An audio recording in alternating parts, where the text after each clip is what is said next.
Today's video, I'm going to teach you the golden rule of wholesaling. And if you listen to this rule, you will not have to worry ever again on if can you sell your deal or not. Do you have a deal? Is a buyer going to want to buy your deal? Today, I'm going to tell you about the golden rule of wholesaling. So if you're looking to become a better wholesaler and in turn a better real estate investor, this is going to be a episode you're going to really enjoy. If you're not familiar with who I am, my name is Greg. I've been a full-time investor now for 10 years.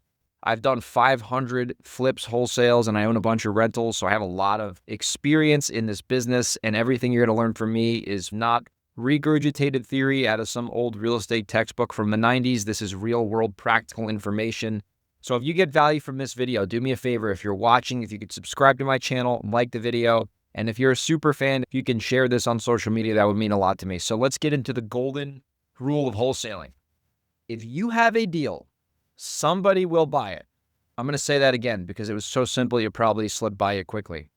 If you have a deal, somebody will buy it. So let's break that down, because if you know that, you don't have to worry about dispositions ever again. You don't got to go get investor lift. You don't got to get investor base. You can just focus on getting deals, because if they are deals, somebody will buy it, assuming you're in like a market with actual population. If you're in the middle of nowhere, that's a different story. But if you truly get a seller to sell you a piece of real estate in an area where there is demand, which you can find out pretty quickly on Zillow, and the deal is at a discount, and the investor can buy it from you and make money, that is how we define a deal.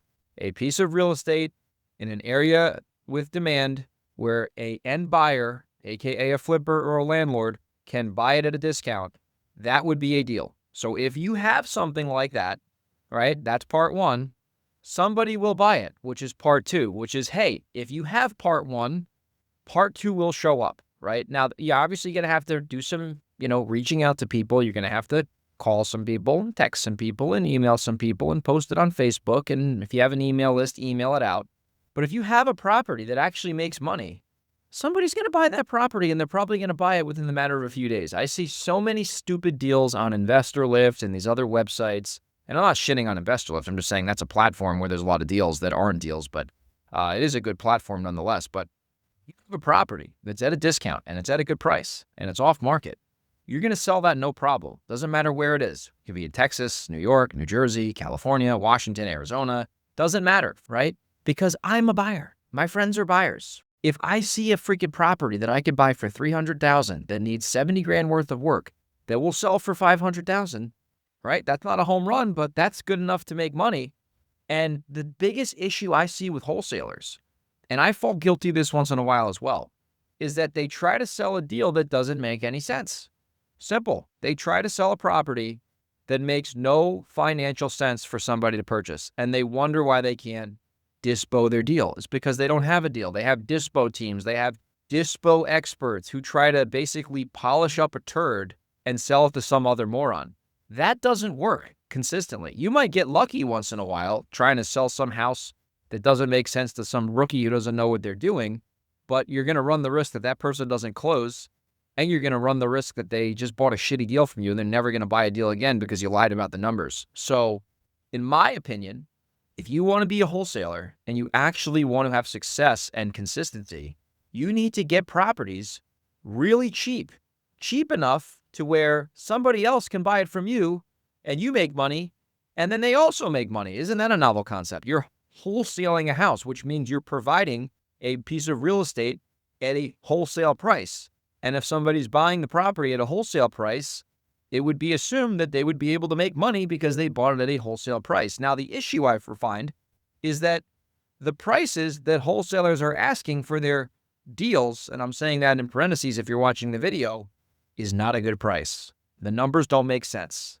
They're trying to sell a house for 300 grand and it's worth 400 grand renovated and it needs 70 grand.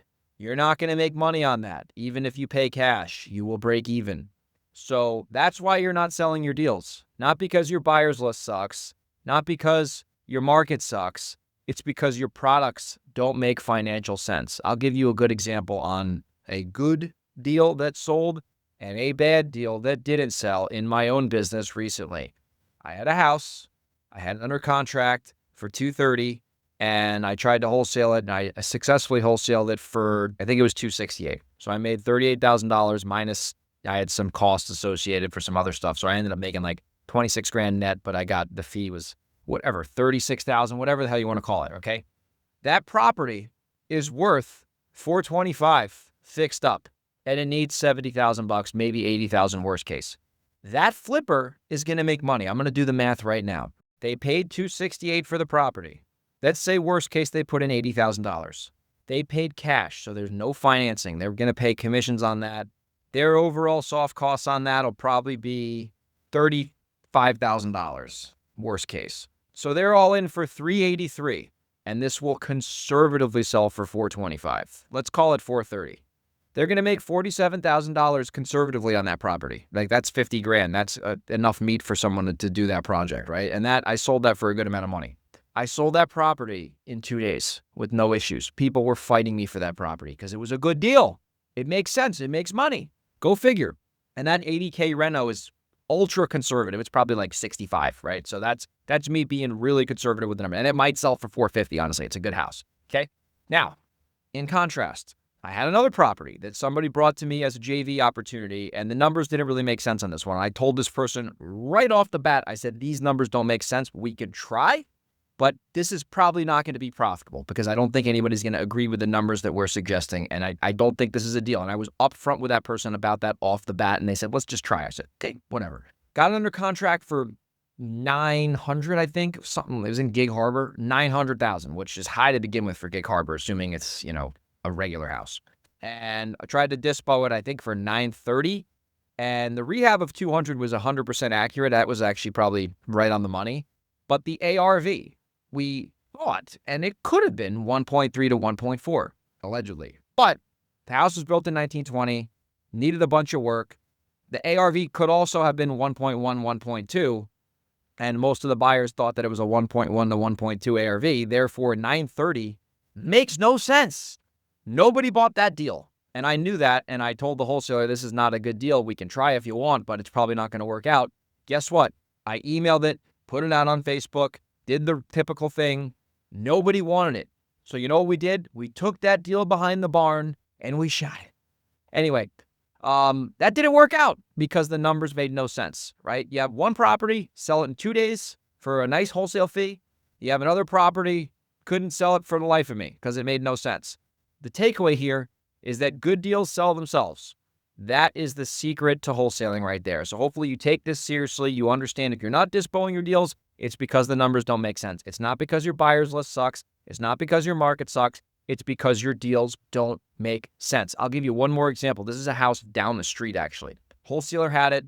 I went out and walked it. Literally was a 2-minute walk from my house. Small house, weird lot. I passed on the deal. Some other flipper bought it. I believe the wholesaler made a couple bucks on it, but they basically broke even on it or made a little small fee. This flipper cannot sell this property. It's been sitting on the market now for like 4 months. Nobody wants it. They dropped the price, I think, multiple times now because the numbers don't make sense. Now, that flipper is probably not going to ever want to buy a deal from that person again because the numbers don't make sense. So anyway, takeaway here is that you are not selling your wholesale deals because the numbers don't make sense. And you're selling your wholesale deals because the numbers make sense.